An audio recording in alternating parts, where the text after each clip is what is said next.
அனைவருக்கும் காலை வணக்கம். இன்று நம்ம பார்க்கக்கூடிய பாடம் 8ஆம் வகுப்பில் இருக்கக்கூடிய 2ஆம் பருவத்தில் இருக்கக்கூடிய பாடம் தான். அதோட 1 மார்க் பார்ப்போம். ஆராய்ந்து தமையுடைய கற்பவே நீரொழிய பாலூன் குறுகின் தெரிந்து, கல்வி கரையில கற்பவர்கள் நாட்கள் சில அப்படின்னு சொல்லிட்டு, அதாவது கல்வி என்பது என்ன அப்படின்னு சொல்றாங்கன்னா எல்லையற்றது, அது முடிவில்லாதது, எவ்வளவோ இருக்கு. நம்ம வாழக்கூடிய காலங்களில் நம்ம கற்கக்கூடிய கல்வி ரொம்ப குறுகிய அளவு தான் இருக்கு. அதுல சரியான நூட்களை தேர்ந்தெடுத்து படிக்கணும் அப்படிங்கறதான் அந்த வரியோட கருத்து. சமண முனிவர்கள் சொல்லியிருக்காங்க. அதுக்கடுத்து பார்த்தோம் அப்படின்னோம்னா, அதுக்கடுத்த கொஸ்டின் நீதிநெறி விளக்கம். நீதிநெறி விளக்கத்துல கடவுள் வாழ்த்து உட்பட எத்தனை பாடல்கள் இருக்கு அப்படின்னா 102 பாடல்கள் இருக்கு. களன் அப்படின்னா உங்களுக்கு என்ன அர்த்தம்? அணிகலன் அப்படின்னு அர்த்தம். மற்றோர் அணிகலன் வேண்டாவாம், மற்றோர் அணிகலன் எதுவுமே தேவையில்லை. முற்றுமொழி மாலை பூணுக்கு அப்படின்னு சொல்லிட்டு இந்த நீதிநெறி விளக்கத்தை எப்படி சொல்றாங்க அப்படின்னா, மற்ற எந்த அணிகலன் வேணாம், இந்த பாடல் இடம்பெற்றுள்ள நூலை படிச்சுட்டா அப்படின்னு சொல்றாங்க. நீதிநெறி விளக்கம் தான் அதுக்கு ஆன்சர். அதுக்கடுத்து கீழ்கண்ட குமரகுருபர் இயற்றிய நூல் முத்துக்குமாரசாமி பிள்ளைத்தமிழ். இவர் இயற்றிய நூல் முத்துக்குமாரசாமி பிள்ளைத்தமிழ். ஆண்டாள் 11 பருவங்களையும் தில்லை சிவகாமி பிள்ளை 12 பருவங்களையும் கொண்டது. மன்னிக்க தெரிந்த மனிதனின் உள்ளம் மாணிக்க கோயிலப்பா அப்படின்ற சொல்லி பாடலை படிச்சவர் சோமு அப்படிங்கிறவர் படிச்சிருக்கிறாரு.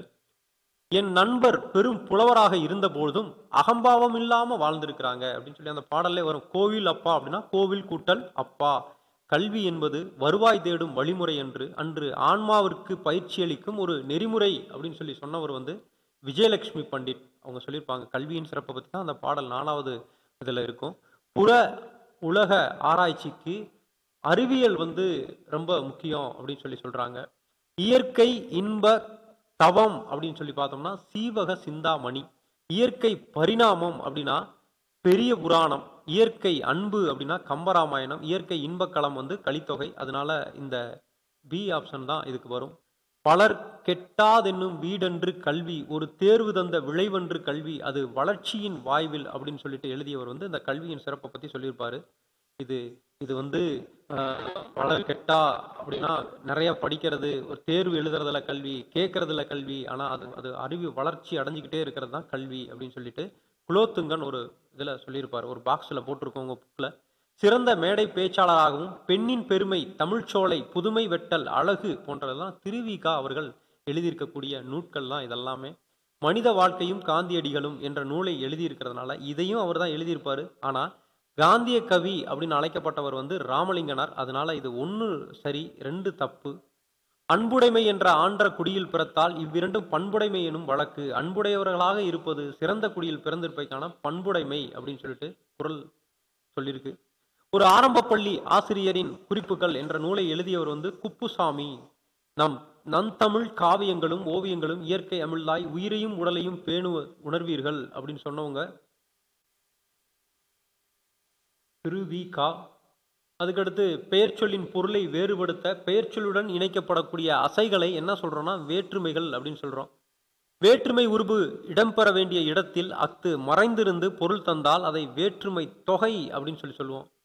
இப்போ சீர்திருத்தம் அப்படின்னா, சீர்திருத்தம்னா ரிஃபார்ம் அப்படின்னு அர்த்தம். கூடை முடைதல் அப்படின்னா பேஸ்கட்டரி. விழிப்புணர்வு அவேர்னஸ். பின்னுதல்னா நிட்டிங். இதுல பாருங்க, இன்னைக்கு 20 கேள்வி சொல்லியிருக்கேன். உண்மையிலே இது யூஸ்ஃபுல்லா இருக்கும் அப்படின்னு சொன்னீங்கன்னா நீங்க கமெண்ட் பண்ணுங்க, நான் கண்டினியூ பண்றேன். ஏன்னா பாட்டுக்கு சொல்லிக்கிட்டே இருப்பேன், இது அப்படியே பார்த்துட்டு போயிட்டே இருப்பீங்க. அதனால இந்த மாதிரி சொல்லி விட்டா உங்களுக்கு யூஸ்ஃபுல்லா இருக்கு அப்படின்னு சொல்லுங்க, நான் சொல்றேன் வித்து விளக்கத்தோட. இன்னைக்கு சும்மா அப்படியே சொல்லி விட்டுட்டேன், கேள்வி பதில் மாதிரி. இப்போ எல்லா விளக்கத்தோட சொல்றேன். பட் இது உங்களுக்கு யூஸா இருக்கா அப்படின்னு சொல்லிட்டு சொல்லுங்க. அதுக்கப்புறம் நான் கண்டினியூ பண்றேன். படிங்க, நல்லா படிங்க. இப்போ படிக்கிறது எல்லாராலையும் முடியும், யாராலையும் முடியாது அப்படிங்கிறதெல்லாம் கிடையாது. ஆனா சில விஷயங்கள் நம்ம இது நான் ஸ்டார்டிங்ல இருந்து இப்போ வரைக்கும் ஒரே இதைத்தான் சொல்லிக்கிட்டே இருக்கேன். இது ஒரு மாரத்தான் மாதிரி. இந்த இந்த உங்களோட பயணம் ஒரு பெரிய மாரத்தான் மாதிரி. இந்த மாரத்தான் போயிட்டு இருக்கீங்க, பயணத்துல போயிட்டு இருக்கீங்க. இது ஒரு 2 மாசத்துல படிச்சு முடிச்சுட்டு வேலை வாங்குற விஷயம் கிடையாது. ஒரு 10 மாதம் 1 வருஷம் அப்படி கூட ஆயிரலாம். 1.5 வருஷம் 2 வருஷம் கூட ஆகலாம். ஏன்னா குரூப் 1 படிக்கணும்னு நினச்சிங்கன்னா 3 வருஷம் கூட ஆகலாம். இந்த பயணத்துல இடையில நீங்க நிறைய காயங்களையும் வலிகளையும் மேடு பள்ளம் வாழ்க்கைன்றது தான் மேடு பள்ளம் இருக்கு. என்னடா எல்லாத்தையும் சொல்றது மாதிரி இவனும் சொல்றேன் அப்படின்னா இதுதான் நம்ம வெற்றியோட பெரிய தடைக்கல்லா இருக்கிறது. என்ன விஷயம் அப்படின்னோம்னா நம்ம எதையாவது ஒரு விஷயத்த நம்பி இருப்போம், அது நம்மளுக்கு கிடைக்காது. எதையாவது ஒருத்தவங்கள நம்பி இருப்போம், அது கிடைக்காது. எதையாவது ஒன்றை எதிர்பார்த்திருப்போம், அதுவும் கிடைக்காது. இந்த யோசிச்சு பாருங்களேன், உட்காந்து யோசிச்சு பார்த்தோம் அப்படின்னோம்னா இந்த ஏதாவது ஒரு விஷயத்துல நம்ம பாதிக்கப்பட்டு அதனால நம்ம என்ன ஆயிடுவோம் அப்படின்னா முடங்கி ஒரு இடத்துல உட்காந்துருவோம். முடங்கி ஒரு இடத்துல உட்காந்தீங்கன்னா யாரெல்லாம் உங்களை விட்டு போனாங்களோ அல்லது யாரெல்லாம் உங்களுக்கு பாதிப்பை ஏற்படுத்தினாங்களோ அல்லது யாரெல்லாம் உங்களுக்கு நீங்க கவலைப்படக்கூடிய செயல்கள்லாம் செய்கிறாங்களோ அவங்களுக்கு தான் அது சந்தோஷமா இருக்கும். நீங்க உங்களுக்கு உங்களை நீங்க மேம்படுத்திக்கணும்னா நீங்க இது இப்போ படிப்பு இந்த எக்ஸாம் ஒருவேளை குரூப் 2ன்னே வச்சுக்கோங்களேன், அதனால முடங்கி போயிருக்கீங்க அப்படின்னாலும் கூட ஒரு ஆசை, அந்த வேலையில ஒரு ஆசை, அந்த வேலையில ஒரு ஆசையில அது கிடைக்காம போகுது, அதுல முடங்கி போயிருக்கீங்கன்னா கூட அதை விட்டு எந்திரிச்சிருங்க. அந்த இடத்துல விட்டு இதெல்லாம் கடந்து போனாதான் நீங்க பெரிய லெவல்ல சாதிக்க முடியும். எல்லா பேர் வாழ்க்கையிலையும் இந்த மாதிரி விஷயங்கள்லாம் நடந்து தான் இருக்கும். ஆனா அவங்கெல்லாம் கடந்து போயிருப்பாங்க. சில பேர் அந்த இடத்துல உட்காந்துருவாங்க. அவங்க எந்திரிக்க முடியாத இடத்துல உட்காந்துருவாங்க. மீளா துயர் அடைஞ்சு கஷ்டப்பட்டுட்டு இருப்பாங்க. நீங்க அப்படி இருக்கணும் அப்படின்லாம் அவசியம் இல்லை. உங்களோட பாதை, உங்களோட பயணம் சரியான பாதை, சரியான பயணம் அப்படின்னா என்னைக்கா இருந்தாலும் உங்களை அந்த உலகம் புரிஞ்சுக்கும். அது அடுத்தவங்களுக்காக வாழணும் அப்படின்லாம் நீங்க நினைக்க வேண்டாம். உங்களோட பயணத்துல தொடர்ந்து போய்கிட்டே இருங்க. உங்களை விட உங்களுக்கு இந்த உலகத்துல நம்மளை விட பெரிய விஷயம் எதுவுமே இல்லை. நம்மளை மதிக்காதவங்க அவசியமும் இல்லை. அதனால ஆல் தி பெஸ்ட்.